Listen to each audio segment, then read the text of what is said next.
day 2 of our full spectrum training on how to get into Chinese university. So if you were here yesterday, then you know that here we provide valuable information to help you make wise decisions, save money and time. And as we started, you still have time to tell a friend, text a friend, tell them that we have started, let them join and share what we have today in store for them. Let's share it together.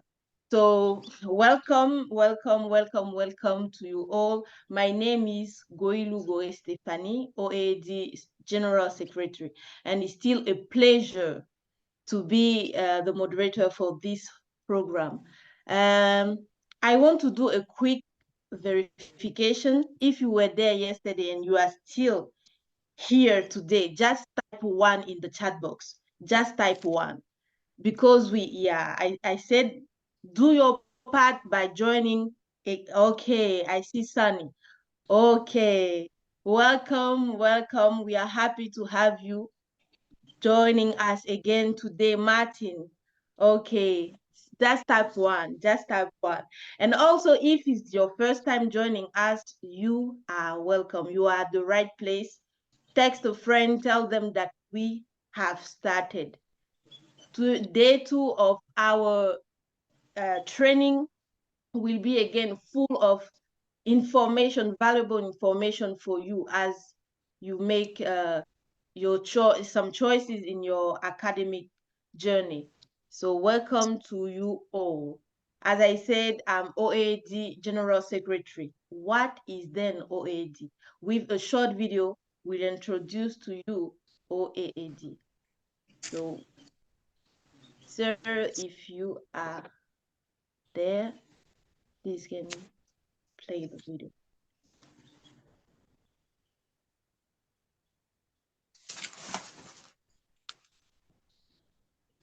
Just a moment.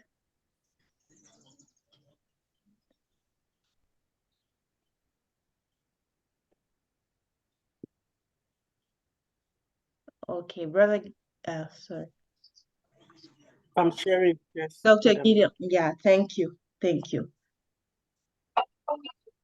The Organization of African Academic Doctors, OAAD, exists to design informed solutions geared towards sustainable development of Africa.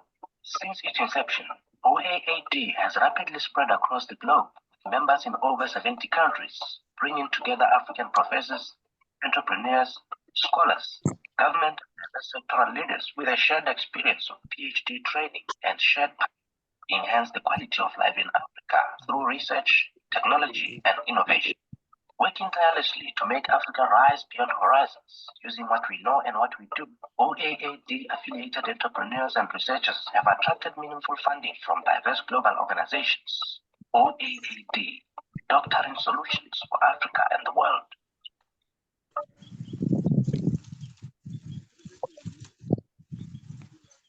Okay, thank you so much. Thank you so much. So we hope that you'll be able to link with us, and we send shortly in the chat section the links, the diverse link where you can follow us on our social media.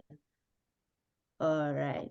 Welcome. I see Claudia who joined yesterday and she's still with us today because she knows that is important. She knows that here we are giving and providing valuable information.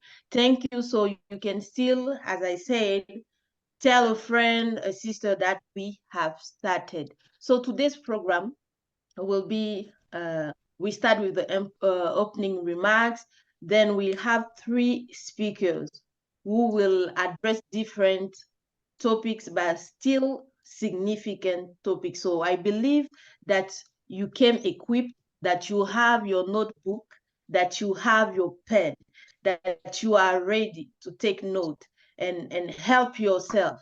Don't just be there listening, but take notes so that afterwards you can, review what have been said and engage in the process, Thank you. So without further ado, let us welcome Professor Komolate Emmanuel, who is OAAD Director of Research, who will offer us the opening remarks.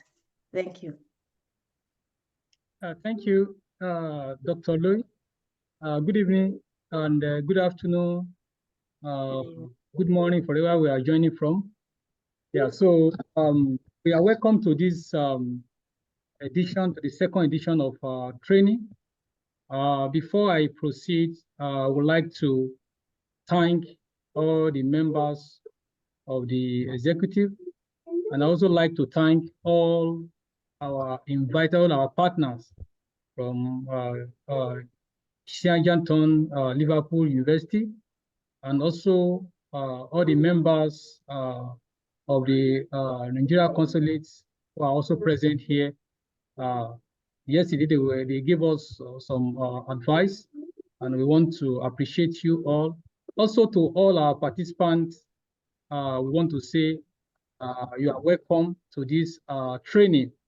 This is the second day of the training.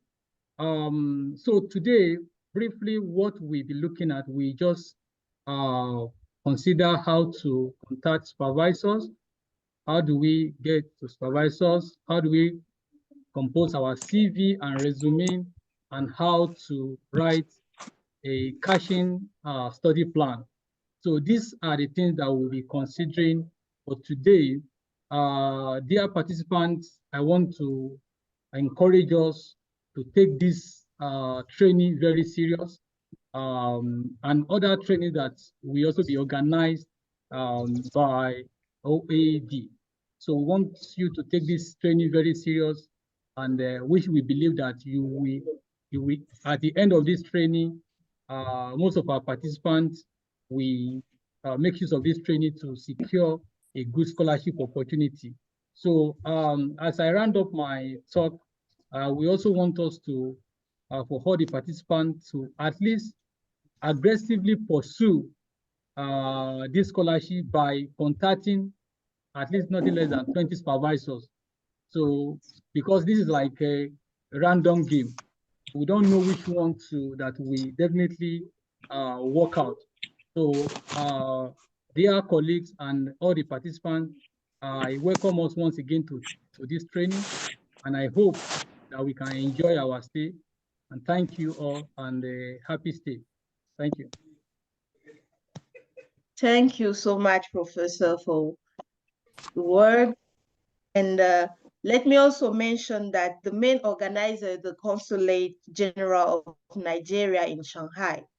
And we also have Sihan Dalton Liverpool University, Next Level Educational Foundation International, and also Together People International are the one bringing you this training. As I said, yeah, I can see Abdullahi Jibril, who is already ready. He has his pen, he has his notebook, because he knows what is about to happen. I hope you are doing the same, that you brought your notebook and your pen, because we are about to dive in with our first speaker, who is Mohamed Yatte. He's a PhD candidate from Tonti University, studying water treatment technology and management. He's also a member of OAAD Global, and he's going to cover different topics, as I said, very significant, important topics, which are how to contact a supervisor, how to prepare your CV, and also how to write a study plan. And note that at the end of our program, we'll have a Q&A session. So don't hesitate, type your question in the comment section, and then when the time will come, we'll address those questions. Thank you, and let's invite together Mohamed Yatte. Mr. Mohamed, over to you. Hello. Hello, sir. Yeah. Can you hear me? Yes, loud and clear. Okay.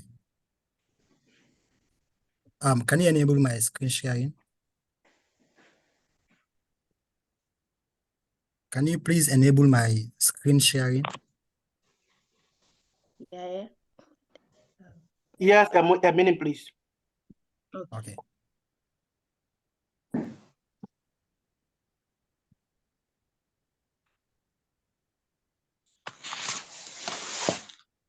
We try now.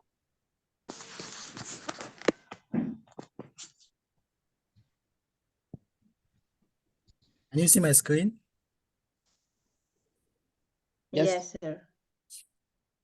Okay.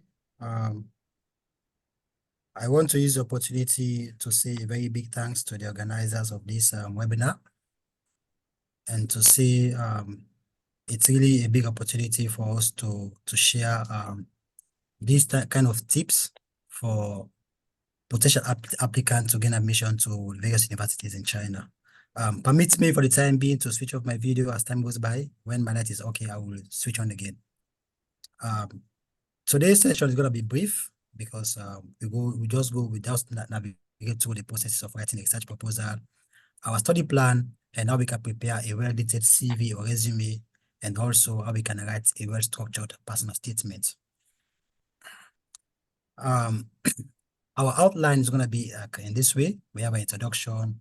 We talk about how best we can contact the professor, talk about how we can prepare our CV, personal statements, research proposal writing, and then we give a summary of all what we've discussed about. We must know that these documents which I've highlighted, they play a key part in our application processes, of course. And these documents will enable whosoever is going to supervise you to know your strengths and weaknesses, and here where he or she thinks you guys can work together to have a much more beneficial research area.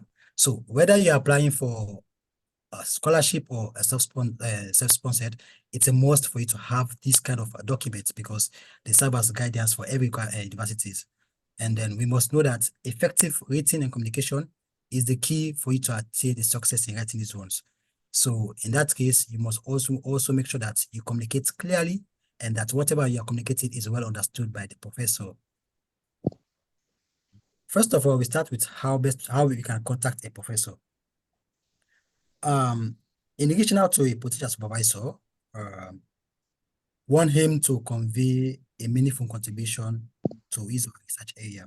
So as a result, you must be able to express your genuine enthusiasm and dedication to harnessing the expertise to advance your own academic pursuit. So first of all, the first thing to do is what you need to consider before contacting a professor. And the first step is for you to identify a supervisor who is working in your area of interest. And then you must look at that the professor align with your personality type and what you aim to achieve in the future. So in getting this, there are two key areas you need to consider. First of all, look at the academic papers of the professors and the research interest. And all of these can be found in the professor's profile. Because if you know what the professor is doing, the research interest, you can have an idea of what you intend to do in the future and how best you can achieve this. And then if you are able to go through the professor's web profile through the university website, you can be able to identify a supervisor because by so doing, you'll be able to reach out to them, which will be going to be explained in the next step. Or if you are a student of a university, say for example, you're a student of Tonji University, you are doing masters and you want to do your PhD, you can as well contact these professors face to face, arrange time with them, see how best you can express your interest to them and see if they can work with you. But by doing so, you must be very careful and you have to do it in a very polite, professional, and in a very clear and concise manner. Because sometimes the way we communicate with the professors and the way they communicate to us vary. So you must make sure that whatever you communicate to them, it has to be concise. And then we must keep in mind that no matter how much how best you try to get a professor, not all professors will have the time to accept you as a student. Some they might not, because before you contact them, they have already got a student, they've got a quota, and then they don't take any new students. But don't feel bad, because no matter what situation, try to contact as much professors as you can for you to increase your chances of getting one. So step 2 is how you can try so hard to reach out to professors. In this area, we discussed about 2 areas. That is, first, talk about keeping in contact, and then second, talk about after keeping in contact. So, contact, the first thing to do is make sure you contact your supervisor through email, because most of these university websites where you can get the contact of the professors, they always have the email addresses of these professors. And in trying to do this, these are the key areas which we must take into consideration. Sorry. First, you must have a subject line. How? Normally, professors are busy with their research. We all know that one. And they don't have time even for them to go through their emails. So they can easily ignore your email. However, one way to avoid this problem is for you to always include a strong and attractive and information-based subject timeline for your email. How can you do this? The subject timeline will help the professor to go about the content of your email even before opening it. So I recommend for you to use like a very clear and concise subject line, which can make the professor, which can catch the attention of the professors for him or her to look at your email.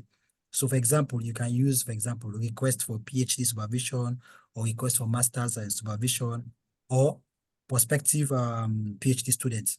So this alone can draw the attention of the professor to give a look at your email. And the next one is talk about the format at the starting of your email. So your email should be very, very formal. So whether you know the professor or not, I advise you always use dear professor. Don't use like words like dear Mr., Miss, or Madam. This title can easily make you lose a potential supervisor. So make sure you use a very professional way of communicating to the professor. So your first paragraph should be about your short introduction. So here you state your name and where you are from. It should also briefly address your qualification and experience in doing this. And then you can include that, for example, you can say, I will appreciate the chance to discuss with you, professors, this and this area of interest, those kind of things, because this kind of introduction catches the attention of the professor and it allows him to go further in getting your email. So your second paragraph is you can write about your previous research, for example, that is trying to build your connection. You can write about your research area, your work experience, or other skills that are relevant to the professor's areas of research, because before you write the email, you have already read the profile of the professor. So avoid any kind of complexity while writing about your previous work experience. Be plain, just be easy, be plain, no. And then you have to list, for example, your expertise and the achievements you've achieved so far. And then you have to do what in an easy to understand way that will help the professor to understand or comprehend what you're about to communicate to them. So the third one normally is about the conclusion.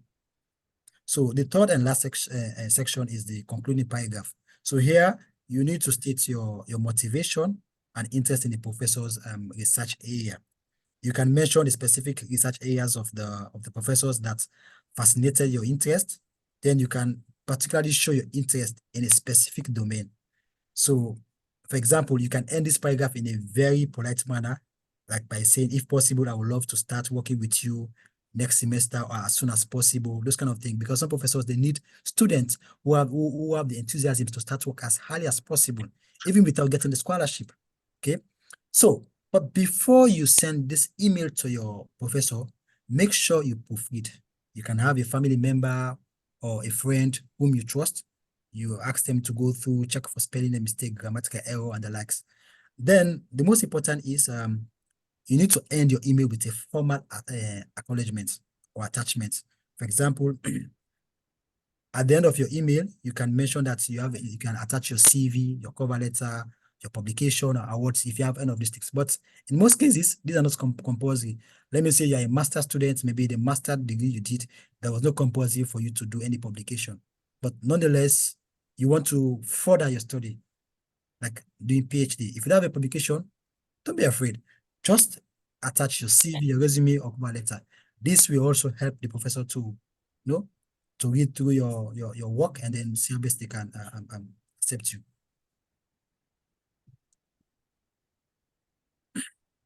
So with all of this, if everything goes by, the professor gives you a reply, you can request an appointment for him in a more, extended conversation. Maybe you can use either Zoom or Tencent. If you're in China, maybe you can do like a WeChat call for you guys to talk more and more and understand the whole thing.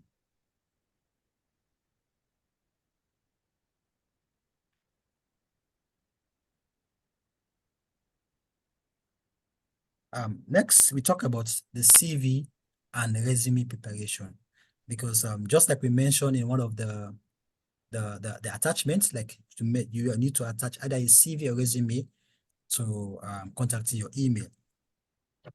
So in this case, we're going to talk about how to prepare your CV and the resume using these various points which I've highlighted. First and foremost, it's important for you to tailor your CV or resume to the specific requirements of the scholarship program you are applying for.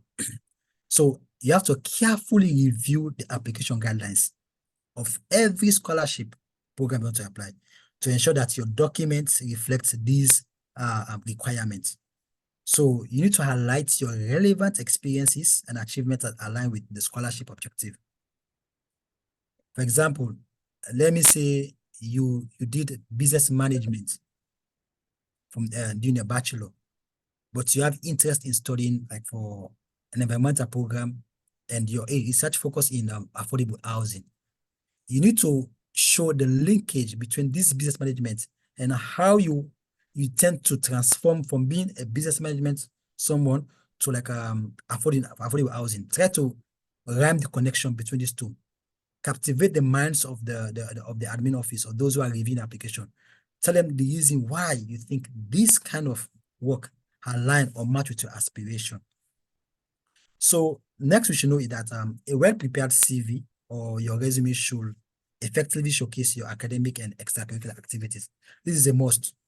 So you can include details of your educational background. You can include any honors or awards you've got so far. You can also include any leadership role that you've attained during your course. You can also include your volunteer work. This experience not only demonstrates your dedication and passion, but it also provides the section that the committee with a comprehensive understanding of your skills and the potential for success. So you see how relevant these type of documents are. So furthermore, you can emphasize on your skills talent that are directly relevant to the scholarship program that you're applying for. So whether it is proficiency in a political language, for example, let me say you came from an English-speaking country, but you can speak Chinese fluently. You can use that as a catch as well to captivate the mind of the professor, because the professor wants to have a situation where he or she can communicate with you effectively without any barrier. So if you have any language like potential, you can put it part of it. Like you can speak French and like you add it to your CV or resume. So moreover, don't forget to highlight any relevant work experience or internship or professional development you've attained during the course of your study.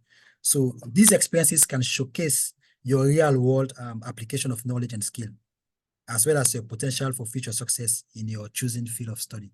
So don't be afraid to highlight any of these relevant skills. So in addition to this, the presentation of your CV or your resume is equally essential. You should know this. So you must ensure that the document is well organized. Take note, well organized, easy to read, and free of any errors. These are key areas you should highlight. So you can use a clear and professional layout for your CV. Of course, we have a lot of them now online which you can get. You can do a well-detailed CV. And then lastly, never underestimate the power of a compelling personal statement or cover letter to your CV. Never estimate. So of course, this is your opportunity to articulate your aspirations, your motivations and future goals. And it can also help you to convey your passion for the scholarship program and the impact it will have on your academic and professional journey. So these key areas are very important for you to prepare your CV or resume.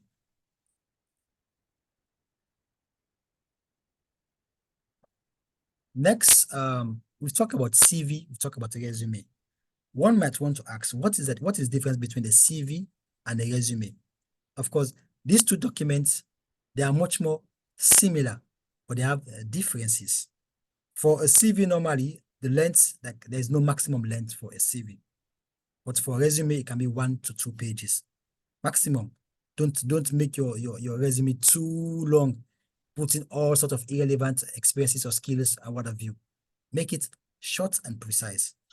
So most times for CV, they normally use it in the academic or research fields. Whilst for resume, like normally for general application, like for work and the likes, normally work, they ask you for this. But in some cases, some universities, they ask you to attach your resume because they want a very short and concise document. So for a CV, it gives a detailed overview of your academic and professional career. Whilst for a resume, it just gives a summary with bullet points of what you have achieved so far. And then when it comes to the area of accomplishments, like for CV, it emphasizes mainly on academic accomplishments. State there everything that you have achieved. So the publication you've got, the awards, the likes, these kind of things. The grade points you achieve. Some scholars will be asked for this. Whilst for a resume, it emphasizes on the skills and the work experience which you have gained so far. So that's why it's always catchy when scholarship requirement asks you for either a CV or resume. So you should know the differences between these two. Knowing the differences will help you to have an outstanding application document. And then, for example, for CV, normally it begins with education and the progress in a well chronological order. Whilst for a resume, most times it begins with work experience and progress. Maybe you can do it in a reverse or in a chronological order. You can start with the recent one, you go to the last, or you start from the last to the recent. And but before you after writing your CV, there are some points which you should not forget. Like you need to format your CV or resume carefully. The formatting plays a key role. Everything about life is about packaging. You package yourself in such a way that whenever a professor sees your work, they feel impressed by your personality and they see some sense of responsibility from you. So you need to edit and proofread each section. Make sure you edit and proofread each section carefully. Then one of the mistakes most people normally make is they use the same CV, which they started using from 2022 to 2024. No, always learn to update your CV or resume regularly. There is a word which is being used, tailor. We all know the work of a tailor. A tailor, they take everything according to size and measurement. So always tailor your CV according to the requirements of the scholarship you're applying for. Tailor it. Edit your CV all the time. Make sure you have time to edit, add, those kind of things. It's very, very important because the more you have up-to-date CV, the more you increase your chances of getting the scholarship. So then you have to make your CV or resume an applicant tracking system friendly. Of course, when somebody sees your CV, it's kind of attractive. So I provided some links here wherein at the end of the webinar, I'm going to share this PPT and then you can click through these links and learn how to prepare your CV or resume.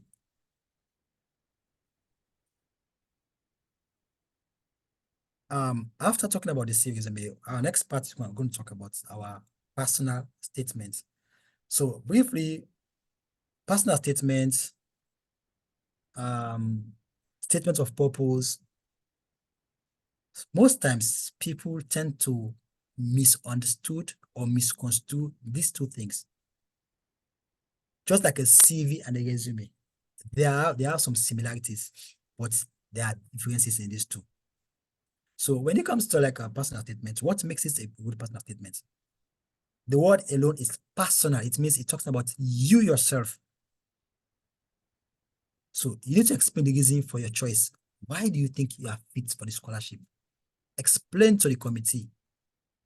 Explain to your supervisor, potential supervisor, why you think you are fit for this purpose. What kind of motivation will you bring to the research team? How do you intend to achieve it? You need to give a clear example of any work you've performed in the past. For example, let me say, just like I mentioned, you are a business management student, right? And then you want to do something on affordable housing. Maybe you've done a survey in the past concerning relating to this kind of thing, and you've got interest in environmental work. So you can explain how your past experience or work matches to your career aspiration.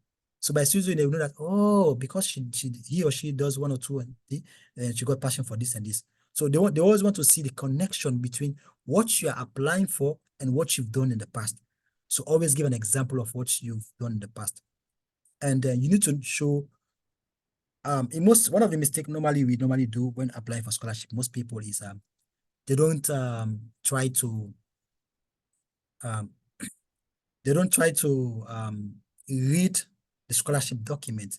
In most cases, it's advisable for you to go through the website, read the relevant documents, read about the course structure, and give an example of the course which you find very relevant to your course.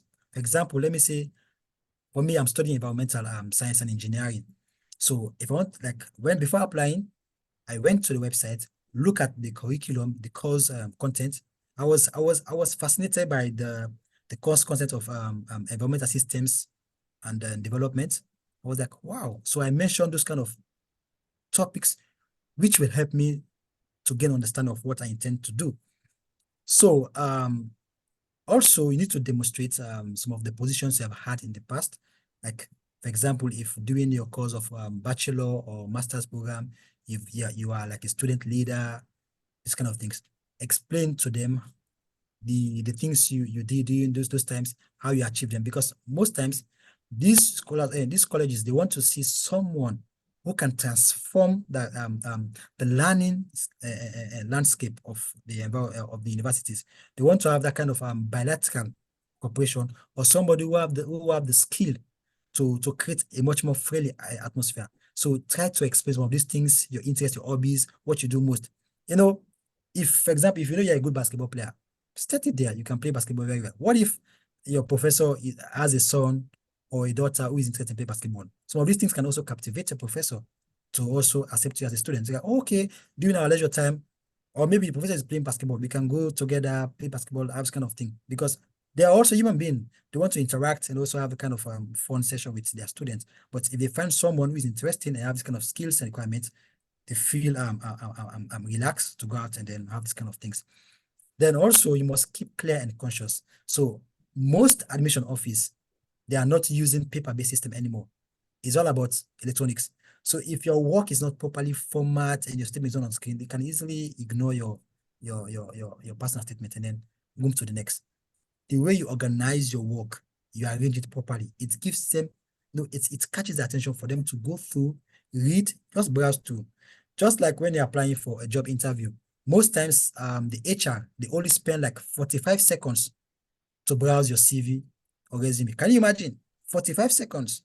While some people, when they write their CV or resume, they have like maybe like 15 pages. How can an HR look at your documents, which has 15 pages for just 45 seconds? They'll just Google and just throw it away. But if you have a CV, so if you have a personal statement, which is well organized according to the requirements, it's easy for them to browse to, pick out the relevant things, and then mark it down. Of course, we should know that around 75% of this can focus on, you have to focus on your academic achievement of your personal statement. You have to prove how you are qualified to study in this field. And then 25% of it, you need to look at the extracurricular activities to show what else makes you suitable for this kind of position. Because most universities, they have the international student organization wherein they want international students to take to be part of it. And another thing also look at what normally the admission office are looking at for in terms of personal statement. The first they look at for is the motivation and commitment, which you show in your writing. Like I mentioned, they look at your leadership work, they look at your teamwork, and how you communicate effectively. And then they look at the research which you have selected and any relevant key skills that you think is important to what you have applied for. So most times when we write our personal statement, some people, they overdo. So there are do's and don'ts. So one of the don'ts is make sure you don't over-exaggerate your work. Make your work very straightforward, simple and clear. For example, now you're applying to China, and most of these Chinese, they speak good English professors, but the way you communicate to them most of the time is very difficult. Like they can speak to you what they understand, but what you speak to them, if they don't understand, then that's it. So make sure you explain in a very simple terms. So try not to include your life story. Don't tell them how you come from a poor background, you can't do this, can't do that. Don't be too emotional. Try to remove those things. Talk about what is most important, right? Don't ever start with, I have always wanted to be a this. Of course, they know this is what you want. So try to be to the point. Of course, one of the issues nowadays we have is people tend to buy these kind of things online. Now we have a lot of these AI things. We have ChatGPT and likes. So try to use, don't try to plagiarize someone's work. Try to use try to write something based on your own terms. If of course it's good for you to always check online and see how to write a personal statement, what is required, and what you should do. Learn from there, build your own personal statement. Because if this committee find out that you plagiarize your work, of course, every school in China now they have plagiarism checker. So if they find out that you plagiarize, like I mentioned in the what makes a personal statement, they have now it's not paper-based anymore. It's not electronic. If they find out that you plagiarize, it's easy. They will just cut away your work and then make room for the other applicants. So one of the mistakes other people do is they always make excuses in their CV. For example, during the COVID, someone will say, during the COVID, I was unable to work. I don't have this. No, they don't want to hear that. They want to see somebody who can convince them, even though, yes, they know they were able to work. Convince them with something, right? Try to tell them that, yes, if you give it the opportunity, you can do more than what you've achieved so far.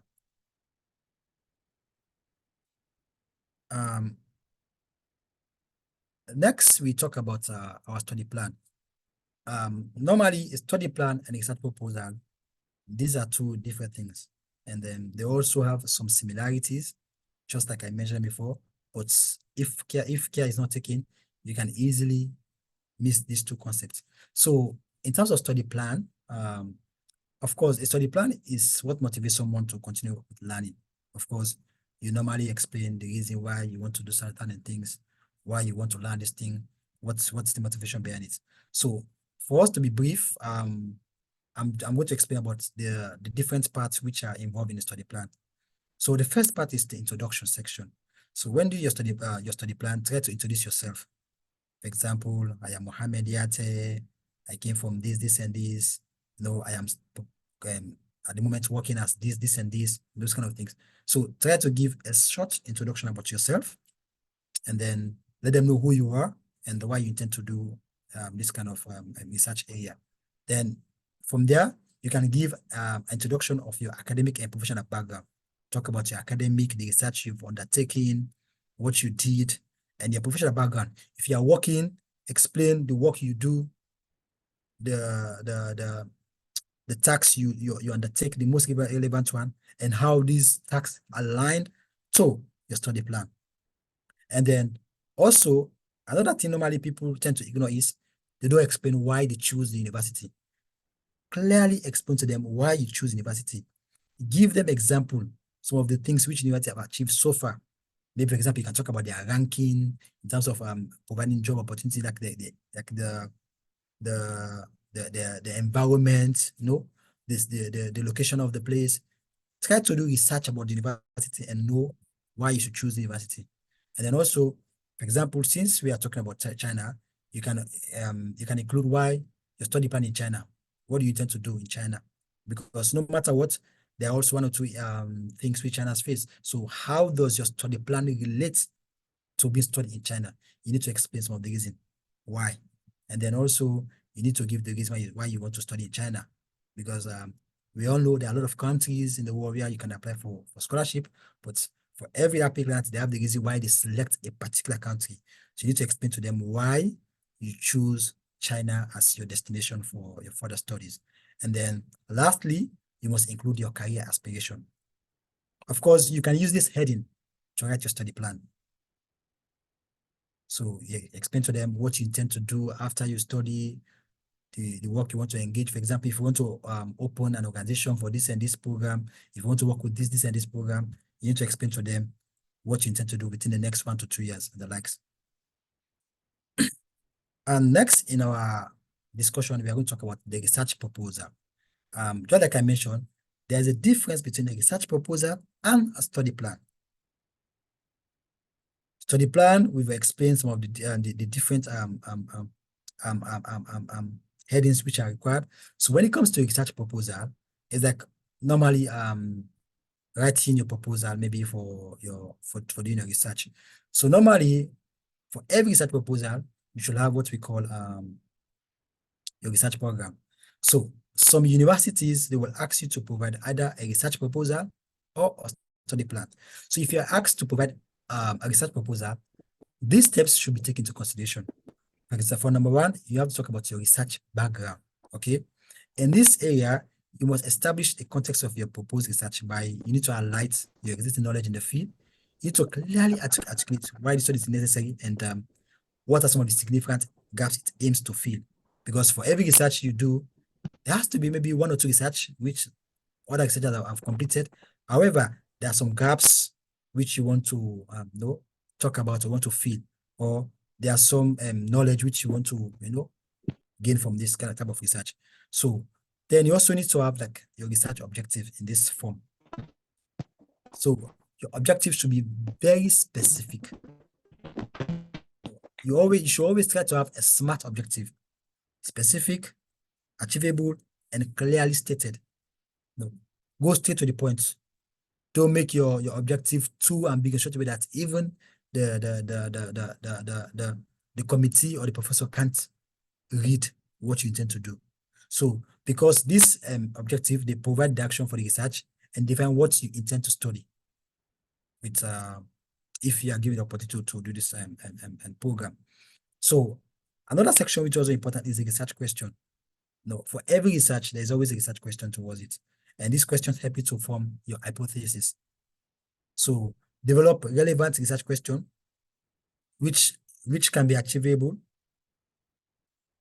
And then this question should guide the entire research process and dictate the methodology used. Because your research question, it has effect on the objective.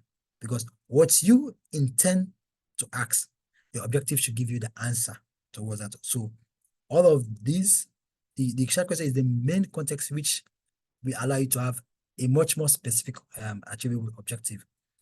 Then you can outline your methodology. Of course, we all know there are different methodologies which are used for different research. So make sure you do proper research. It's possible, yes, the methodology you want to use has been used by other researchers, but find ways where you can combine those maybe 1 or 2 methods to make your methodology much more, give it like another face look. Try to use another approach where you think it's achievable. So you can outline your research design with this methodology. You can use your sampling strategy. For example, if you are doing a questionnaire or survey, you can use your sampling strategy, and then you can use your data collection method you want to use, whether you're using a questionnaire, qualitative method, or quantitative method. Then you need to justify each methodical choice you've chosen and explain how it will help to answer the research question. Like I mentioned, the research question is key. So this can help you to have a clear research background, an objective, and a methodology. So the methodology will help you to have a clear analysis. So you need to describe the type of analysis which you intend to use to analyze the choice of data that you've collected. So in this, you need to justify the choice of these techniques that you're going to use.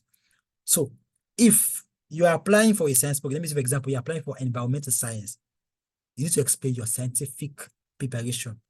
Like if you have done previous work experience in the past, you've got publication, put them there. let the professor or the committee know that you've done this, so this is and this research. You have knowledge in this and this. At least they'll know, oh, this person, we don't need to spend more time on teaching him. Like, he knows how to use. For example, if you know how to use Origin, SPSS, these different softwares, MATLAB, you can explain to them how you use those softwares to analyze your results. It will help, it will guide the committee or the professors to know, oh, okay, this person knows what he's about to do. And I think if we're given the opportunity, we can achieve this. Then number 6, we have to consider ethical consideration. Of course, nowadays, like I mentioned earlier, plagiarism is something which we are becoming the norms now for everybody. And then if you are doing a data collection survey, you need to consider the ethical condition of the respondents. You need to clearly state, you need to address the application of this research, including the participants which you selected for this. And then you can also talk about how you can get a consent process. Sometimes you can have a consent letter which you want to write. So you can explain them that before you start your survey, you provide a consent letter to maybe the municipality in this state in Nigeria for them to give you approval for you to go about your research. You need to state it clearly and explain. And then also how you can maintain the privacy of each and every participant. Because normally the data you get from the participants are very, very important for you to carry out the research. But if you're unable to maintain their identity, then there is no ethical consideration in your research. And also, the most important thing, you need to state your work plan. You need to provide a realistic timeline for the research. If it's a 4-year program, clearly state the 4-year program, what you aim to achieve within these 4 years, how we are going to achieve it, the timeline. If example, if the school is asking for like 2 publications, you state it there, okay, within this semester, paper 1, this semester, paper 2. So at least if the professor or the committee sees you have a realistic deadline, which explains every phase of your program, it will help them to consider your application. Then in some research, you're asked to do budgets.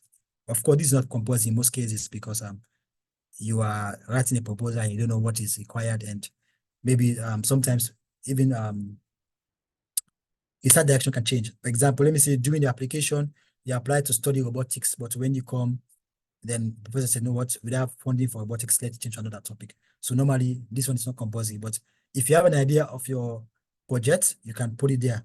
At least the professor that you know what you are doing. And then also with this, just like I mentioned in the study plan, you can also state the reason why you intend to study in China. So you can explain, talk about the benefits of studying in China, like include new perspective, learning new cultures, new environments, what it brings to you. So you state all of these things. Then also you need to state your plan after graduation. This one is key because every proposal they need to know, or study plan, need to know what you intend to do after graduation. How this program will benefit you, not only you, the society, but the world at large. I've attached a link from Shanghai University wherein you can learn how to do your study plan and that's of research proposal. So with this link, if you click it, you will see some samples of your research proposal and study plan, which will guide you how to go about your own study plan.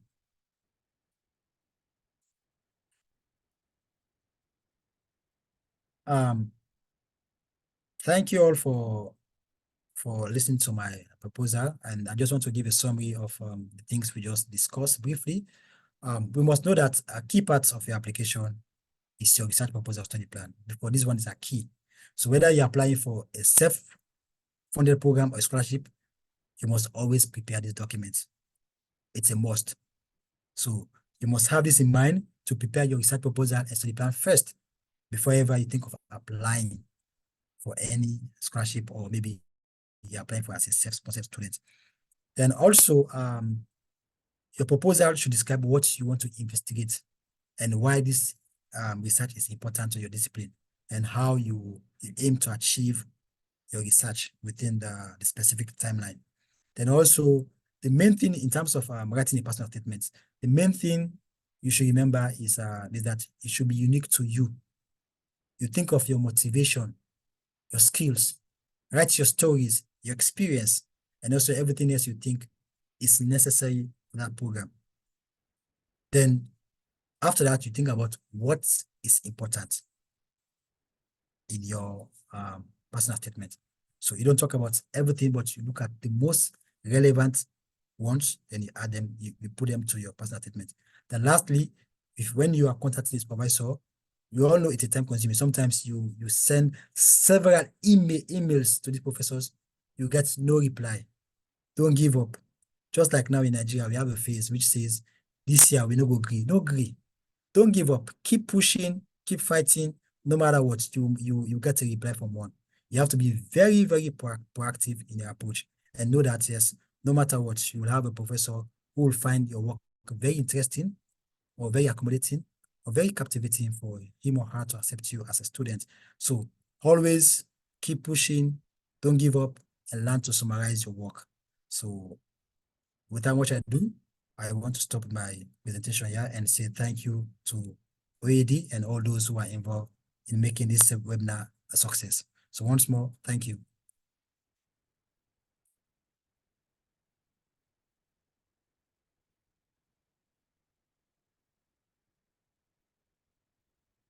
Hello.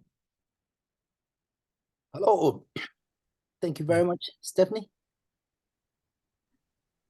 Wow. Can you hear me? Yes, now. Yeah, I can hear you loud and clear. Yes. Thank you. Thank you so much, Mr. Mohammed. Thank you so much, even ending with some word of encouragement. Thank you. And as you have increased the chances of our dear participant to get into Chinese university. We really want to thank you for your participation. As I said in the beginning, we'll have a Q&A session. If you have any question, please don't hesitate. Drop it in the comment section. We'll cover them later on. Drop it in the comment section. And also, we still have time to invite friends, families. We have 2 more speakers who will address other relevant topics. So if you were with someone yesterday and you are not seeing the person today, just text that person, remind them that this is the right place to be. This is the right place to be. Okay, so without further ado, let me invite Dr. Elijah Odi. If you were there yesterday, I believe you know him, but let me briefly reintroduce him. He's a corporate strategist and the president of OAD Global. He's also the vice president of Asia Africa Alliance of Learning Organization. And he's going to give us some really important perspective into what we can do and what we have to do for Africa as we ourselves, as we want to serve and better Africa. Thank you, sir. You can take over. Thank you very much, Stephanie, the General Secretary of OAD. And ladies and gentlemen, it's my joy to be with us again today. Very warm greetings to all our partners and the main organizer of this event, the Consulate General of Nigeria in Shanghai. It's our joy to be working with you on this project. Thank you very much to Xian Jiaotong Liverpool University, represented here today by Helen Lee. We are very much happy to be working with you on this project. Many thanks to the Next Level Education Foundation International and Together People International. It's always beautiful when teams work together to make things happen. And the point I always have to make on each day is asking what is the reason for us making time to bring these pieces of information to you. The reason is that we know that this is associated with bringing assurance of survival for ourselves as human beings. And want to emphasize that the world is changing very speedily. The world is changing very speedily. Many things are happening in ways They didn't used to happen before. And when troubles come, some of the methods of solving them are usually through an education. Whenever you find yourself in a tight corner, you don't know what to do, what you may have to do should be to look for certain kind of information that's going to open you up to new opportunities. So doing this, which you've been doing over the years, and hundreds of people have been able to get into studies in different countries, here in China, the United States, UK, Australia, and other places. The beautiful thing why we've been doing this is that we understand very clearly that education is that factor, is that component that enables people to gain capacity to solve problems. So as you engage in this process, please be very intentional, be very proactive, and pay attention, particularly when you begin to study in China or anywhere else. Remember that you are not just studying to make yourself comfortable, but you are equipping yourself to be able to build your country and to make your country what it should be. Whichever country you come from, remember that you have a responsibility towards your country. And it's a beautiful thing also to take note that it's important to pay attention to the kind of quality of education you may be getting from any institution you go to. And that's why we're very much excited to be working with Xi'an Jiaotong Liverpool University. We've checked through their curriculum. They have very rich curriculum. They have very beautiful programs that are up to date in terms of providing solutions to existing human challenges. And we hope that those who may be able to get into those places and other universities will be providing information about, we hope that you'll be able to enjoy the beauties contained in these places. So ladies and gentlemen, it's our joy to have the opportunity to share these pieces of information with you. Many thanks to our brother, Mohammed Yatte, who provided the information for this night. And we're looking forward to hearing even better things as the minutes unfold with other speakers who will be coming up shortly. But always remember that you are not just trying to get an education for the sake of getting a degree, to get a job, and then to run the normal cycle of societal expectations about what education should be or how education should be explored. Rather, you are working hard to gather the methods of thinking, methods of engagement, strategic engagement with life that can help you achieve what you'll achieve in terms of solving real problems, not just for yourself as an individual, but also thinking about your country. And since the persons here are mostly Africans, we emphasize our catchment area is Africa. We emphasize that you must be able to have a big picture of what's happening on the continent and look out for what you can contribute to make things different in that place. So when you begin to study here, pay attention to that. Wish you all the best as you make efforts. And remember, just like with the person who came to us, who talked to us during the opening remarks, just as he emphasized, pay attention to ensure that you don't allow yourself to limit your power, limit the effort you are supposed to be able to put in. Be completely committed to providing efforts, put in sufficient energy into the system. Be aggressive, be proactive, and do what you have to do to get what you need to get. When you've got that, we'll continue to rejoice with you. We'll look forward to getting feedbacks from you like we've been getting over the years. When you get whatever you're looking for, please let us know and we'll rejoice with you. Thank you very much. Very warm regards to the members of the Executive Council of OAD. Very warm regards to members of the resident think tank. Appreciations to the coordinators of various research groups. Let's keep doing this. It's our responsibility to make things happen on the continent of Africa as we pursue our vision to enhance the quality of life in Africa through research, technology, and innovation. Warm regards. and wishing us all the best as we proceed with this conversation today. Over to you, moderator.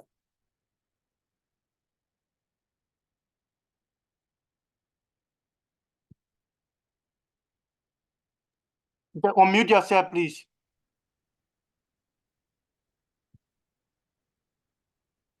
Okay. Thank you so much, President Odi, with those words of encouragement and also bringing direction to all of us. Don't forget where you are coming from, and it's not just about your academics. We have to think about what we can bring to Africa. Thank you so much, Dr. Odi. Thank you. So yeah, we are receiving the question. As I said, we'll cover them during the Q&A session.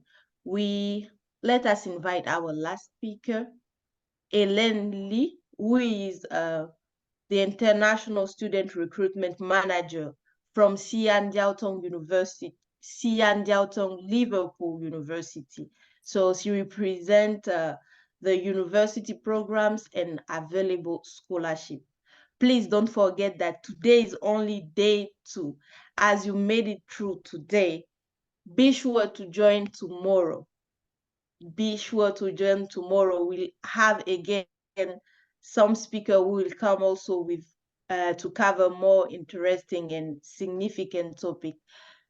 Okay, teacher Hélène Lee, if you're there, okay. Yeah, I'm here. Thank you very much. Do you mind giving me a screen sharing? Okay.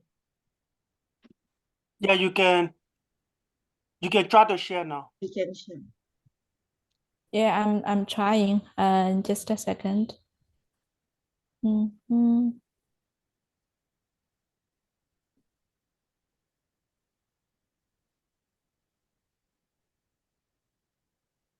Share screen. Yes, got it. So thank you very much. It was a great presentation, even for myself. I found it's very interesting and helpful, and I really appreciate the opportunity to meet you everybody here. My name is Helen from Xi'an Jiaotong Liverpool University. I'm mainly responsible for student recruitment and international development. Using this opportunity, I want to explain you who we are and the opportunities offered at Xi'an Jiaotong Liverpool University, especially the scholarship opportunities, since I noticed a majority of you are looking for scholarship chances. So save the time, I'm not going to talk much, but start with a presentation of the university, who we are. Can you see the screen clearly? Yes. Yes, please. Okay, Yes. Great. Thank you very much. So I will start with a short video. I know your time is precious and I shouldn't waste too much of the time for this, but the video really tells you who we are, why we are looking for innovative scholar to join the university. The video will take like less than 5 minutes. And then later I will give you a brief introduction of the university and the programs available and the scholarship information, how you possibly could apply for the scholarship. I heard the presentation from Muhammad. I think that is a very valuable suggestion for you to discuss with our supervisors, because I often got many inquiries, says, hi, please find me my supervisor. Please help me to find a supervisor. I usually say, sorry, I can't do that, because you are the person who's responsible to talk to the supervisor and get them convinced. So yeah, so let's start to watch a video about who we are. Then later on we can have a question and answers.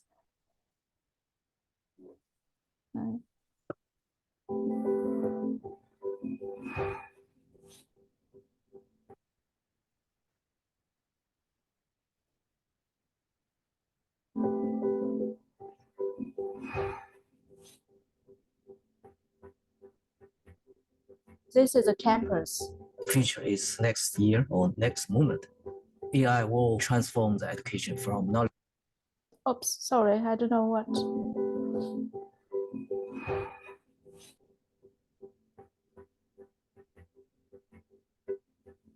Future is next year or next moment. AI will transform the education from knowledge feeding to people development. To adapt to the quickly development of the world, university should be redefined. XJTLU is trying very hard to reflect what's the future education and reshape the learning and the teaching. The world is no longer a little oyster. Everything is international. We are combining the holistic approach to education of the East with a more analytical approach of the West. After joining XJTLU and studying with teachers and classmates worldwide, my world expanded. I gained a more diverse perspective and many new ideas. Before coming to XJTLU, I was already very excited about China's ancient culture. To my surprise though, when I came here, I was also able to witness a lot of advanced technology. The future society is an ecological society oriented by science and technology. We invite students to think of ways to best integrate and collaborate with AI and robots and strengthen the most human parts in the system. XJTLU is intended to broaden students' research horizon across disciplinaries. When we put all the expertise together, this helps the students to work as a group and come up with better solutions. Many students will worry about the future, but here in XJTLU, we welcome you to the real industry. Because in future, the boundary between university and society will disappear. Our faculty, they are internationally renowned researchers. They truly care for our students. We always appreciate their ideas, even some crazy idea. You never know, it might happen. This is how the Nobel Prize has been given, because it might become a real. Through our collaboration with XJTLU, we have improved our industry ecosystem. We can share cutting-edge research findings with students. The students can also infuse our programs with innovative thinking. Our professors don't force-feed knowledge to us. Instead, they guide and support us in realizing our dreams based on our needs. They make learning experience so fun and provide us extra information about our future career paths that I really, really love. XJTLU taught me critical thinking and lifelong learning. Through the learning mode, I could acquire new skills and interacting with teachers and alumni every year after graduation. Students and the professors are always growing together as a community. We're constantly learning from them, improving and adapting our offerings. You can feel that this university is alive. It's a constantly integrating, self-involving platform, enabling them to act, feel, and think about themselves in new ways. This process always empowers our students. Certainly in the future, we would face a lot of challenges. Do your best to make a contribution to the future. You would find more opportunities, more colorful, exciting future journey. We would have more competitive global citizen, which will help us to develop a better world for the future. That's my passion.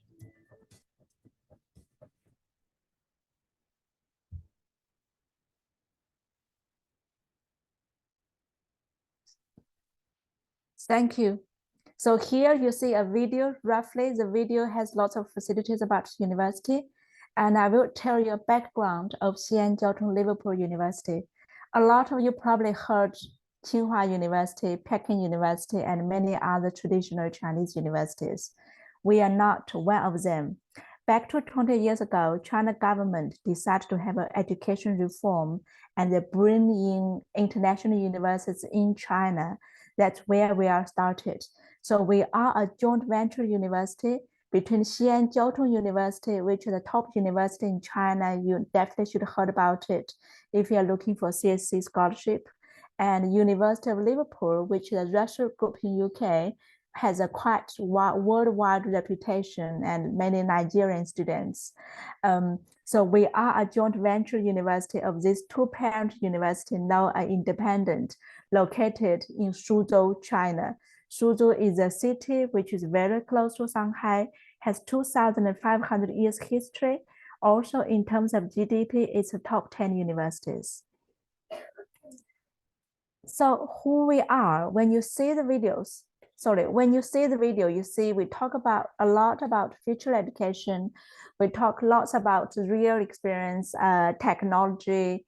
So XJTLU started in 2006, 2006, when we started from STEM subject. Then slowly we become a comprehensive university, not just the STEM subjects, also humanities, social science, business. Recently, we moved to arts education.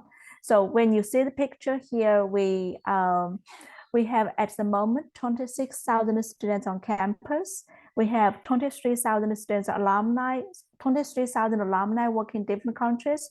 We are offering over 100 degrees covering undergraduate, postgraduate, and PhDs. All the courses are conducted in English. For students looking for a master, looking for a research program, looking for a PhD, you will get a degree from University of Liverpool. For students looking for PhD, you will have a year research at University of Liverpool campus that is funded by the university. Of course, not to mention every courses are conducted in English. This is a brief introduction. Later on, I will tag to the university website. You can look for more details. And alternatively, you can search Google, Xi'an Liverpool University, see more videos and information about us. What do we have? As I mentioned, we started from STEM subjects, then moved to business, art. So we are having 8 schools at our SIP campus. We have 6 schools in Taicang campus. These are the school names and the undergraduate subjects. I will quickly go through it. Again, you can check from website because I want to focus on more time on scholarship information and our admission criteria. I guess that might be your best interest. These are our master degrees. All the master degrees are for 1.5 years, only a few for 2 years. You do 1 year course started, then you do half-year dissertations. So it's like a taught master and research master. For taught master, we offer up to 50% scholarship. For research master, we offer 100% scholarship if you can prove you are a right candidate. And again, these are the master program subjects. And this is something you might be interested in, admissions and fees, how you can join XJTLU and what are the tuition fees, what are the scholarships look like. To join our undergraduate, I assume we don't have many audience here. Just in case you have brothers, sister, friends, we are looking at high school diploma, plus an English score and IELTS. If you have WEG score, we will get your IELTS exempt. Basically, we're looking at a B average. The undergraduate program is for 4 years, which is slightly different from UK. So if there's anybody who done A-level, who done IB courses, we will allow you to join our year 2 directly. That is again a 3-year. For all the undergraduate, student can choose to do 2 years in China and 2 years in UK. Alternatively, you can do all your 4 years in China. Then we have postgraduate, masters. As you just see from previous slides, we have many master programs. For the master program, we are looking at upper second class or GPA 3.5 equivalent. For any student who is having a better score than 2.1, I will strongly recommend you to apply for a master's scholarship. The master's admission is received on graduate school as well as the university academic department. But basically, Global Office is also one of the partner for master. If you got good GPA, write a good personal statement, contact with us. We will be more than happy to make a recommendation for the scholarship. If you're just about 2.1, like upper second class degree, I will say you should probably get like 30% scholarship for your master's study. We will, of course, look at your IELTS as well. For different subjects, we have different IELTS requirements. Again, for WEG, students who has a WEG English score, IELTS can be exempt. So basically, we are looking at your university academic performance plus and English qualifications. apply to Liverpool University, you could simply go to the website, search for the program you're looking for, and click for apply buttons. The password statement, transcript, English proof, and a recommendation letter. This is the tuition fee. I counted it into pounds. Give you a basic, a general background. XJTLU is a joint venture university, so it is slightly expensive than the traditional Chinese university, but the tuition fee will be roughly 1/3 of the tuition fee in UK. Besides, the living expenses are quite affordable, so you probably should include less than half of the budget to complete the similar XJTLU. Here are some important information I really to emphasize. What kind of scholarships do we have? So for undergraduate, we have an entry scholarship. We have industry leader scholarship. The entry scholarship is purely based on academic performance from your high school. So if any students perform extremely well for high school, I'm talking about 90 or 95% of the average score, and have a try to apply for our full scholarship. Of course, that will also require recommendation letter from a top recognized association or your schoolmaster, Nigeria Embassy in China or Nigeria General Council in China, but still it is available. Alternatively, students will get 10% up to 50% of the total tuition fee. That is relatively easier than the 100% scholarship. This is for undergraduate. We also have good scholarship scheme for postgraduate. Why it's not moving?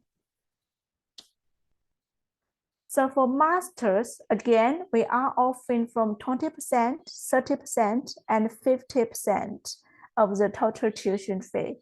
Student with an average GPA 3.0 or second class, I would say if you're from Nigeria, because of the close relationship we have with Nigeria, we offer a friendship scholarship to every Nigerian students. So for Nigerian applicant, as long as you meet the entry criteria, we will offer you a friendship scholarship, which is 30%. If you have a better academic performance, better than 2.5, better than a second upper class, or better than GPA 3.0, I would say, as 50% is also possible. Alternatively, if you're really, really academic excellent, say you got first class, then in this case, we also have full scholarship available. Full scholarship is to support students to do Master of Research program. The Master of Research program usually will lead the student to a PhD study. I personally have a few Nigerian students as a friend. They applied for the full scholarship. There's one full scholarship here called Sustainable Constructions, which is not listed. That full scholarship may cover your living expenses as well. And again, go to the website, search for the full scholarship information. It is there. Many students ask me how I can get the full scholarship. Again, the most important thing is your university transcript. So we are looking for first class degree. So if you're having a second class, a little bit higher than second class, I will suggest you to apply for 30% or 50%. If you have first class degree, and if you probably have a few publications, that is even better, plus a recommendation letter from your university, try to apply for the full scholarship under MRES programs. So you will see the full scholarships are listed here. MRES Advanced Chemical Science, MRES Computer Science. This is more a research-led. You will be studying for half semester taught courses, then for a 1-year research project. Of course, if you have a first class degree from a top university in Nigeria, say University of Nigeria, a top university from globally, the full scholarship opportunity could be very, very high. And to apply for the full scholarship, again, in the application system, we have a scholarship application letter. Make sure you write what makes you good for the full scholarship. I noticed a lot of students used to write something like, well, motivation is one thing, definitely you should be motivated, but more important than motivation is your actual performance. So what the professors, what the teachers are really looking at is your university score, like university transcript, how good you are from your past academic performance, and what kind of research projects have you done from your undergraduate study, what kind of papers ideally have you published, what else have you done to make sure you are qualified for the full scholarship programs. That is a similar principle for PhD, but slightly more difficult, because PhD, you really have to prove you got the research potentials. This is for master scholarships. Then we also have PhD scholarships.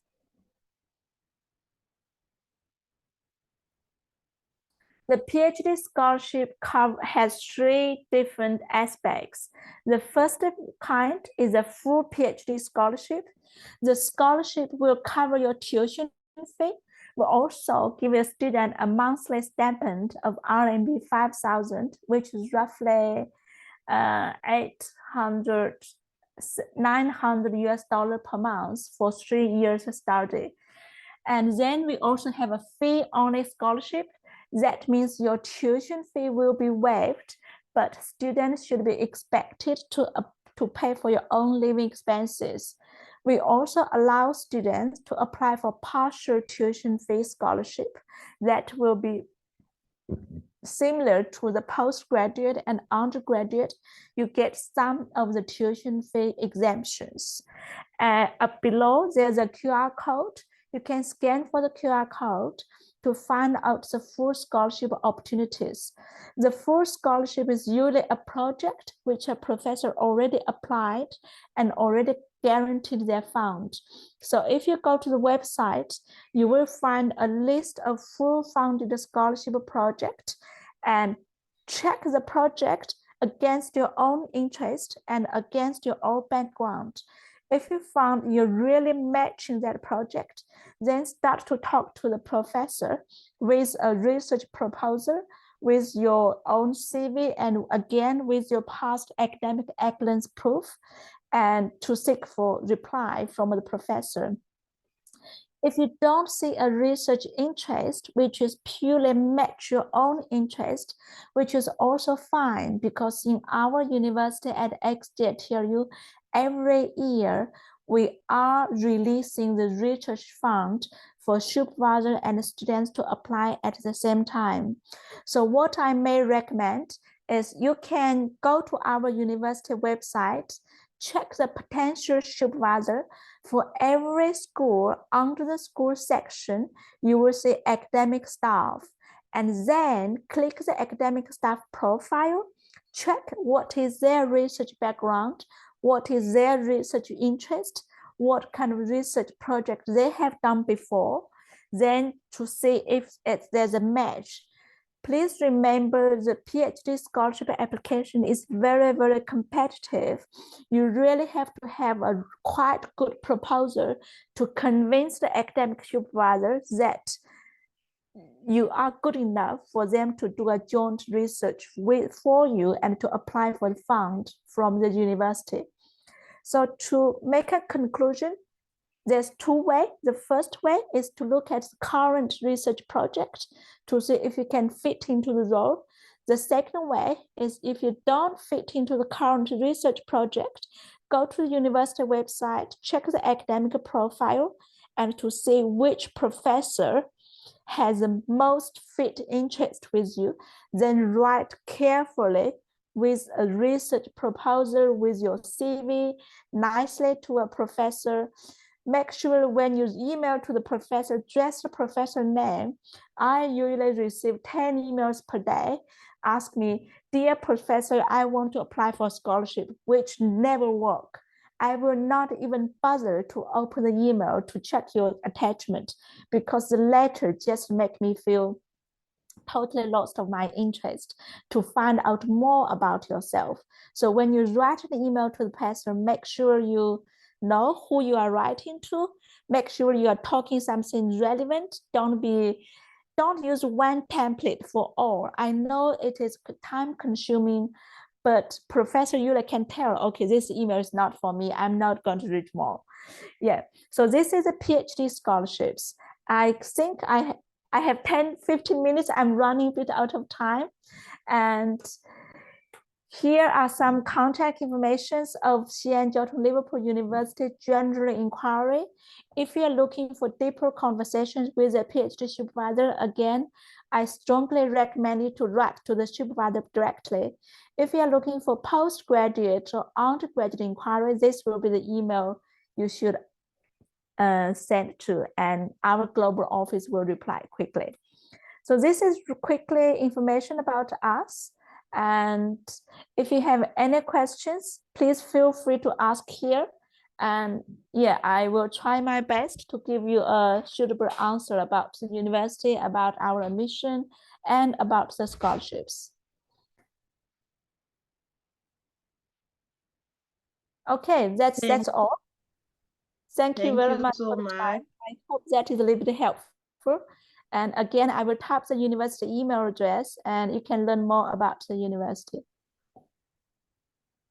Thank you so much, Professor Lee. Thank you so much for introducing the available programs and scholarship from Xi'an Jiao Tong Liverpool University. And as the professor said, if you have any question, please don't hesitate, put it in the comment section as we enter our Q&A session. The speakers of the panel will be glad to answer them. Thank you. So we'll start with some of the questions that we received yesterday. As we said, we are going to cover them today. And surely we start with them. So those questions are still relevant. Okay. Dr. Mohamed Yate, if you're still with us, can we start? Hello, I'm here. Okay, sir. So let's start. The first question reads, I have 8 research papers, all published in an international journals.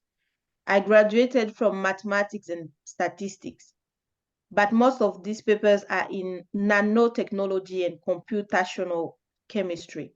Are there chances that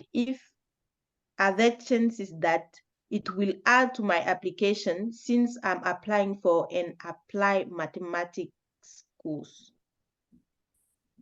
Hoping that you got what I said. Thank you very much. That's a brilliant question. Of course, in the research proposal, there's a section which I mentioned, which says the scientific preparation of the applicants. If what you're applying for, it has some mathematical analysis, and then what you did has some mathematical analysis, you can add them.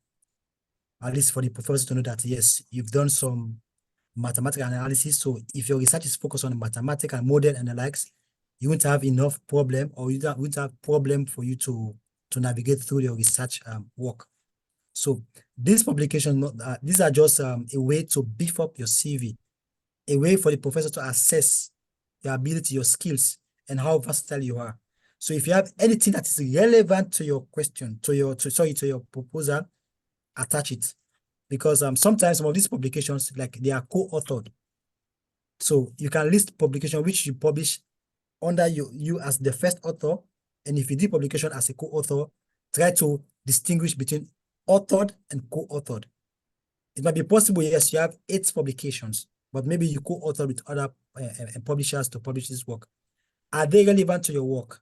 If the answer is yes, then list them as part of your CV, and then you can also add them to your research proposal. Explain the scientific preparation. How best you think you can navigate through these steps in carrying out your research work. All right. Thank you, Mr. Mohammed. I hope the person who asked the question is with us today. I hope the person is with us today. And as even the answer is still relevant for all of our dear participants. Okay, so let's move on to the next question. It says, when a fully funded scholarship is granted, is there any arrangement for travel allowance? Okay. Is a question for me or Professor Lee? Yeah. Yeah, it's for you. Okay. For you. It depends on the type of scholarship you have. For example, in China, we have what we call type A, type B, and type C. And type A mostly is like a government bilateral program, which is fully funded. So if you have a type A scholarship, which you gain from any school, they are going to provide for you your flight ticket and likes. But if you have type B, let me say, for example, CSC type B, it means you have to provide your flight ticket to and fro.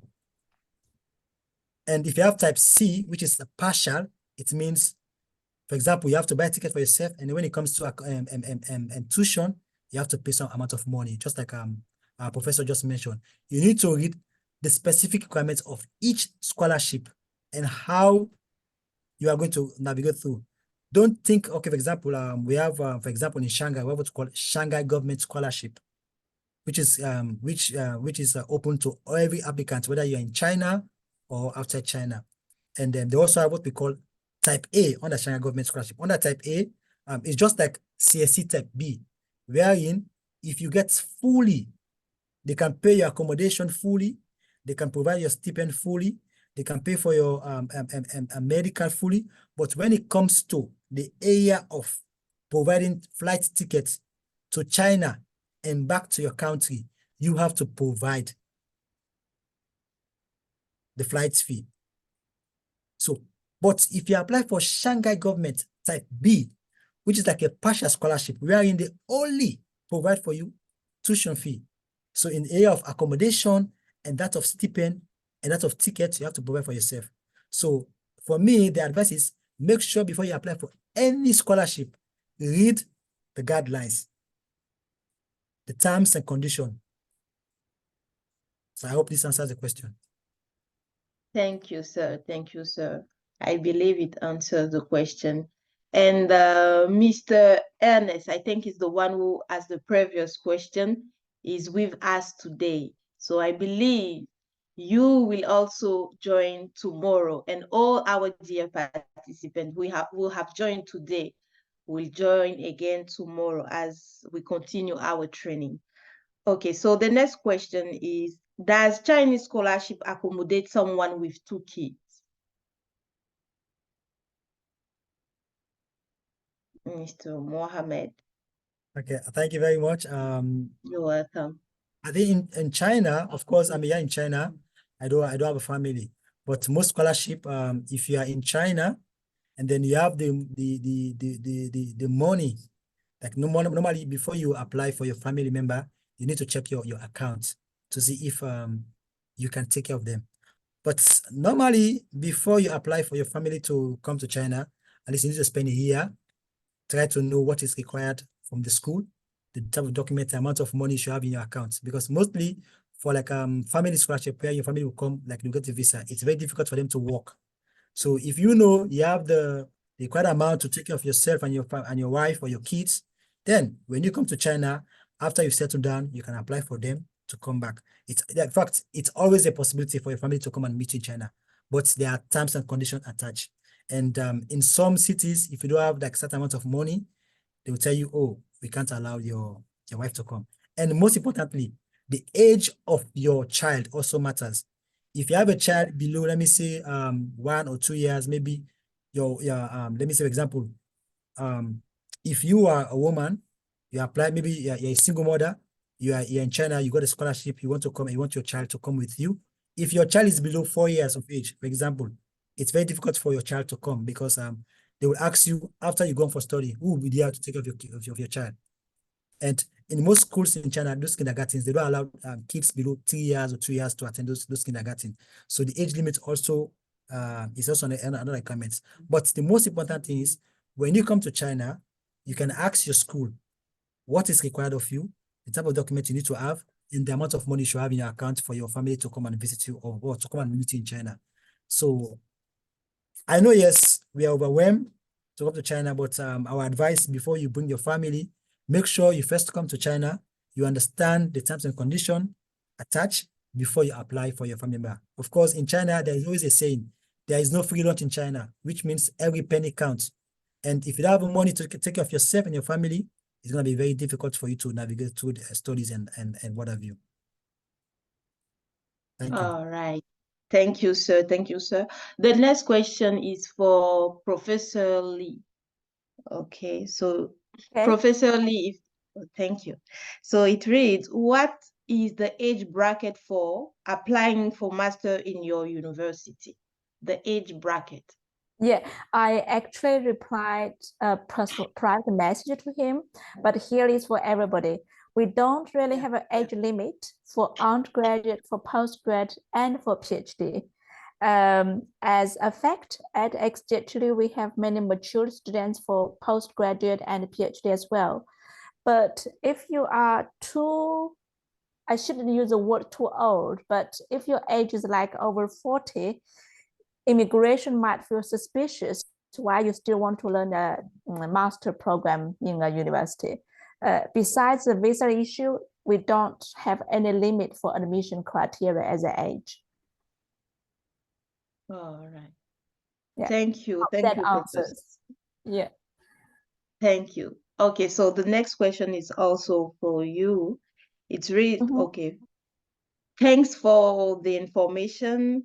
I have a lower second class from a very top Nigerian university. Is there any hope if I still go ahead to apply for the master program? I believe in your university. I think for admission, we from Global Office, we can try to help you to get an admission. But if you're looking for full scholarship, 50% scholarship, that might be a bit challenging. So for admission, no problem. Scholarship, challenging. Okay. Thank you so much, Professor Lee. Welcome. I think So for again, just to emphasize, for scholarship, we are looking for students who is better than second upper class, especially for students who want to look for full scholarship. That should definitely be a first class. all right. Thank you, Professor Lee. Welcome. Thank you. If you have any other question, please don't hesitate, put them in the comment section. Okay, so we move on. Mr. Mohammed, the next question is yours. Please, I want to apply for master degree in agronomy, but my international passport is not ready. Is still on progress? Can I use any other means of identification to apply? The first step for you to apply for any scholarship or you want to travel is you need to have a passport. Okay, but for some other countries, sometimes passport is not required. But for Nigeria, it's a must for you to have a passport if you want to travel to another country. So I would advise you to work very fast, obtain your passport, and then apply on time, because the passport is what identifies who you are.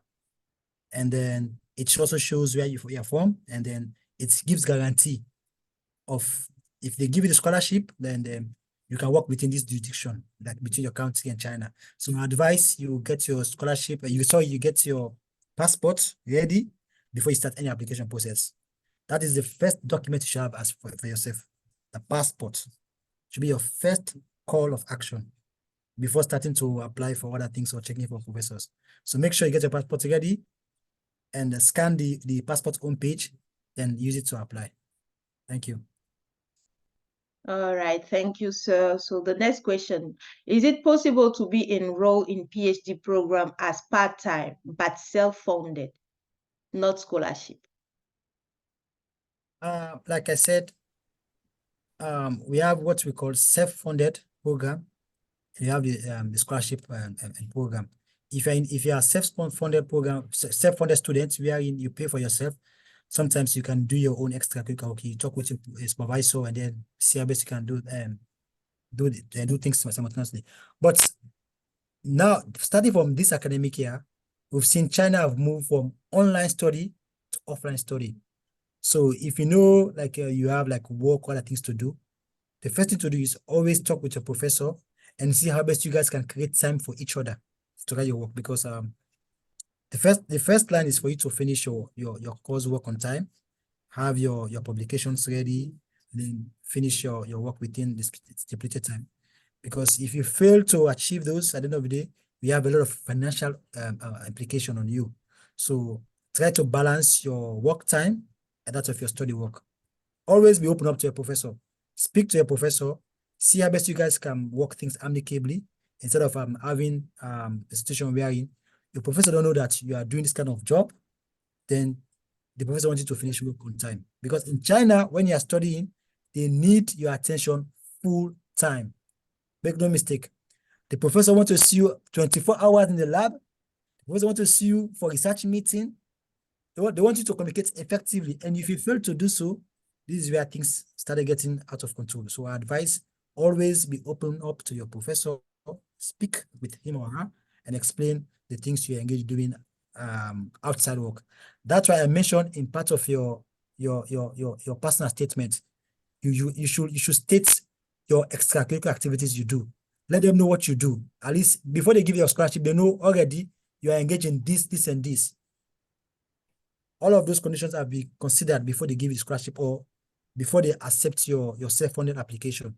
So explain to them and explain how you can navigate through these processes for you to achieve your required results at the end of the program.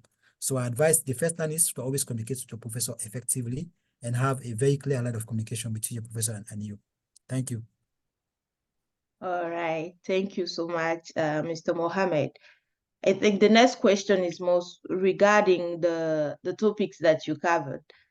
Does research proposal have page limits? Does research proposal have page limit? Normally, research proposals don't have page limits, but they have what we call word limits, not page limits, okay? They have word limits. Some schools will say not more than or not less than 500 words. So make sure you meet the requirements. Some will say not less than 1,000 words. So make sure you summarize your work. Because you can have like 5 or 6 pages, but because but if you have more like big spacing, you know, you can have more spaces. But if the words are like small, it's not how do I say normally the most thing we look out for is word limit, not page limit. So make sure you do your research. Make sure before you write your proposal or personal statement or study plan, make sure you read the word limit for each and every university requirement. They look out for word limits and not page limits. I hope this answers the question. Yes, sir. Yes. Okay, so the next person is asking to get an agency number. Agency number. I believe from the university when applying, they ask some time to add or to put the agency number. How can I get the agency number? This is the question. Thank you very much. If I can recall from yesterday's presentation, the first presenter, she gave us the link on how you can get the agency number for each university. And what I will do in my PPT, I also add the link so that people will go to and then look at the various universities in China, their agency number. At least when applying in the CSC portal, nobody they ask you for you to insert the agency number. And that will give the scholarship council the opportunity to know the university apply for. So I will share that one again in my presentation. And then also I will ask the person to also, if you missed the first lecture yesterday, you can also ask for that PPT and then see the link which was provided for the different universities and agency number. Okay, thank you. The next person is also asking for a registration website. So I guess those will be added to the PPT so that they get the registration website, agency numbers, and also we'll share in the comment section all our social media so that you can link with us or follow us and for further information, or also be able to join us in such training and get more information as we help you in your academic journey. Okay, so the next question, in situation where prospective supervisor don't reply to your request for supervision emails, what can I do? Like I mentioned in my last slide, you should always be proactive. Don't feel let down because you send 1,000 emails and then the professor failed to reply to you. Like I said, sometimes before you apply or before you contact the professors, they have already got the quota. You know, in as much as you also want to come to China, there are other students who are working behind scene. So does it mean because you send message to 10 professors, you didn't get reply from them, it means others can't get. Keep trying, keep trying. You might get one who is interested in your work. And also, if you send, like, for example, like 10 email and you see there's no reply, go again, read your document, do checks and balances, see how best you can improve your manner of approach. Maybe you get a correct professor who can take a look at your email and then reply to you. All right. Thank you, sir. Professor Lee, we have another question. Yes. For you. I believe you're Mhm. still with us. Okay. So Yeah. my name is reading for Alex, Mhm. who is from Liberia. Can I get a PhD scholarship from your university without having publication? My master degree doesn't require publication, so I didn't publish paper. So please clarify. Well, the PhD scholarship is not a standard admission. It's not like you should have A, B, C, D, E, F. What I'm saying is the possibility to get a PhD full funded is you should have strong academic performance in your master level and possibly strong undergrad background as well. And you should have a really clear research proposal. And the publication is a helpful tool to prove to the professor you are more than qualified for the research field, but it is not a compulsory document to apply for the PhD program. The PhD compulsory documents will be IELTS, university transcript, and university degree recommendation letter and personal statement. That's the standard admission documents required. But what I'm saying is a publication will be helpful for you to get a full funded scholarship. I hope that helps. Yeah. Yeah, I think he answered the question. Thank you. Okay, so the next question is actually for Mr. Mohammed. It reads, is it a must that the professor you are contacting must be from the university you are applying to? Is it a must? Of course, this is a must. And for every professor, they have their project. And in most cases, for example, for PhD, you know, the number for acceptance is very, very low for most PhD application. So one of the advantages, if you have a professor in advance, this will increase your chances of being accepted for the program. So it's a must for PhD for the professor to accept you. For most schools, for masters, it's not a must. For example, I'm at Tonji University. At Tonji, they have certain programs wherein it's not a must for you to have a professor. For example, if you are doing environmental science, if you're applying for masters, it's not a must. If you have a professor, you can still apply without a professor. But if you are doing PhD in environmental science, you have to apply for a professor. And then, for example, and other departments, for example, like architecture, civil engineering, before you apply to those departments, you need to have a professor. So like I said, make sure you read the departmental requirements first before you start your application. You might lose your opportunity if you miss one step. And you know, there are a lot of applicants. So the moment you fall short of one criteria, it means you lose your chances of getting the scholarship. So make sure before you start any application, try to read. If you have a countermate, contact that person, ask questions, and learn one or two things from them. Because somebody who is an alumni of that university will give you more information compared to what you get online. Sometimes, yes, it's good what they write online is boldly written there, but you don't understand. But if you have somebody who is at that university, that person will explain to you the nitty-gritty, the steps required, and how you can contact the professor. Some can even help you to get a professor from that department. So if you're applying for a PhD, it's a must. But for masters in some schools, it's not a must. Although some departments require you to have a professor before you apply. I hope this answered the question. Yes, sir.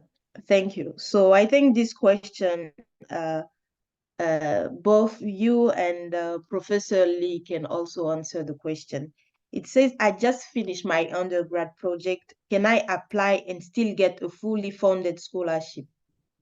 I mean, in China, for Dr. Mohammed, and then Professor Helen can answer this question regarding the university.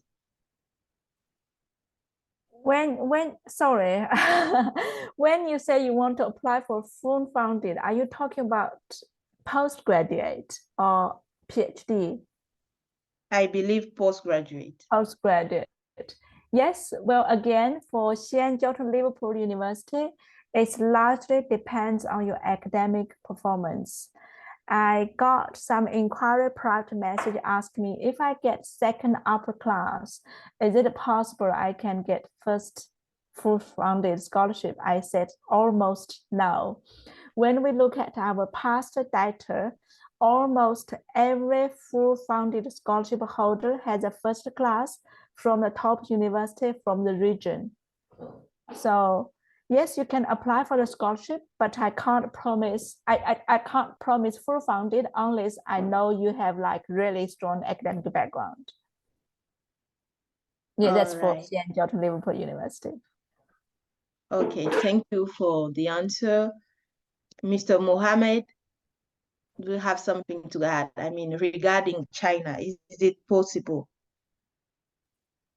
Yes, it's possible. Most universities, we have, when you finish your final exam, we have what we call attestation, or they give you certificate of completion. So you can, if in an event you're unable to get your degree on time, you can use your attestation or your certificate of completion and apply. So, because for example, let me say you're not in final year and then you will graduate in June or July. You can apply, you can still apply for the scholarship opportunity. You show them your certificate of completion to show that in June 2024, you will graduate and you finish your course on time. So don't worry, even if you don't have your degree, you can apply with your attestation or your certificate of completion. It's not something which will stop you from applying for any scholarship, and you can get a scholarship as long as everything is intact. You can get a scholarship. Don't worry about that. Thank you. Oh, thank you, sir. The question has been answered and covered on both sides. Thank you. Okay, so is the research proposal that you presented for PhD is also applicable for master program?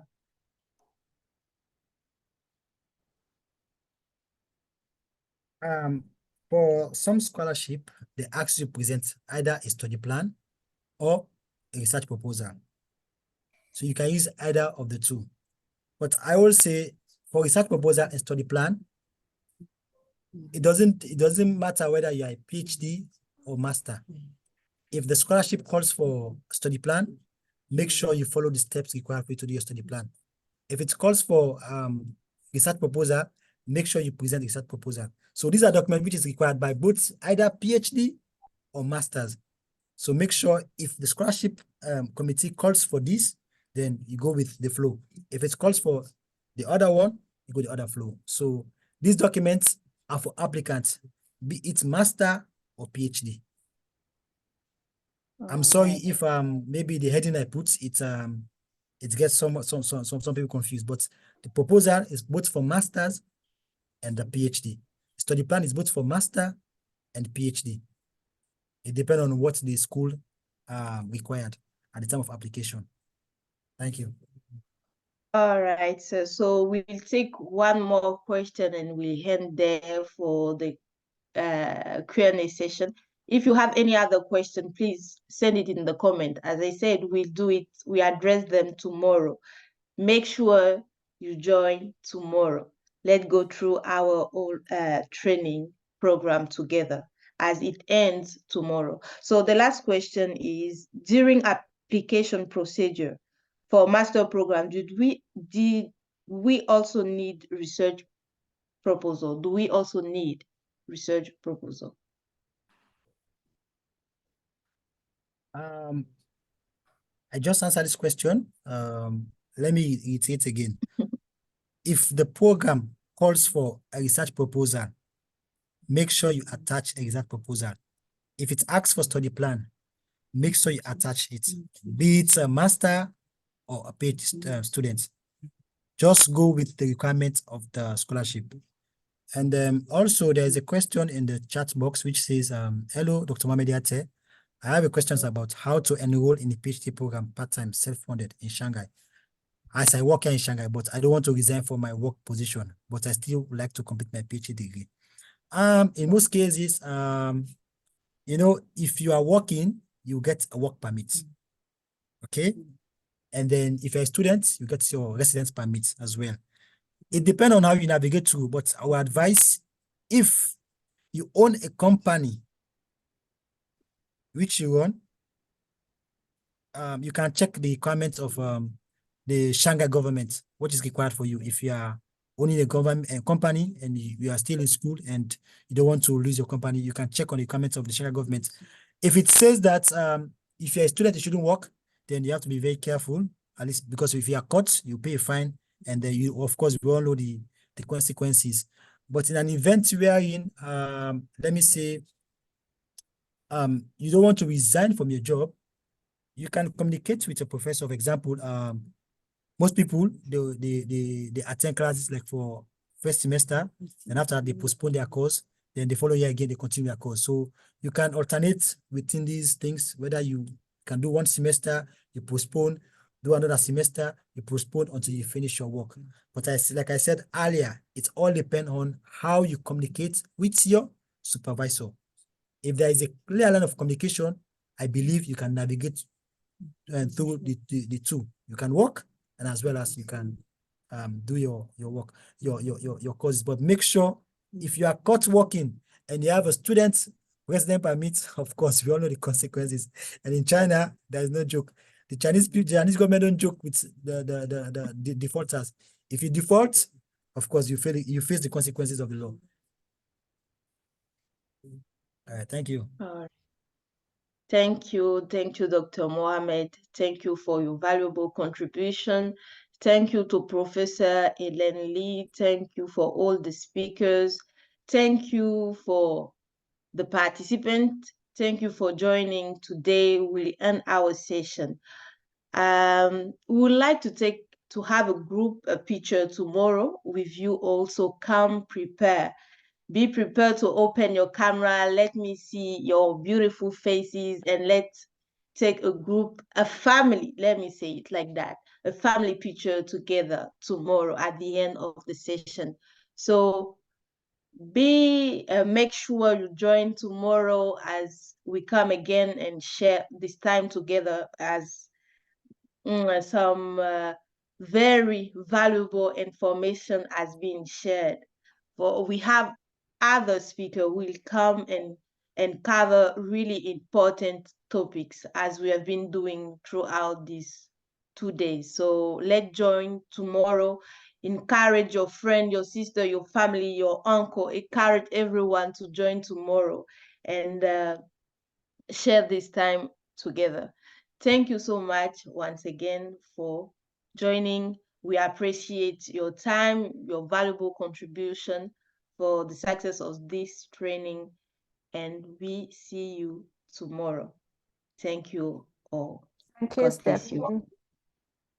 Bye, family. Bye-bye. Thank you for joining. Bye-bye. Emere Eluwa. See you tomorrow. I'm seeing Baba Lola. See you tomorrow. Joseph. Okay. Our own Joseph Sack. Okay. Sunny, see you tomorrow. Martin, see you tomorrow. Alex, see you tomorrow. Okay. Make sure you invite someone, come with someone, and let's. OAAD exists to design informed solutions towards sustainable development of Africa. Since its inception, OAAD has rapidly spread across the globe with members in over 70 countries, bringing together African professors, entrepreneurs, scholars, government and diverse sectoral leaders with a shared experience of PhD training and shared passion to enhance the quality of life in Africa through research, technology, and innovation. Working tirelessly to make Africa rise beyond horizons, using what we know and what we do, OAAD affiliated entrepreneurs and researchers have attracted meaningful funding from diverse global OAAD, doctoring solutions for Africa and the world.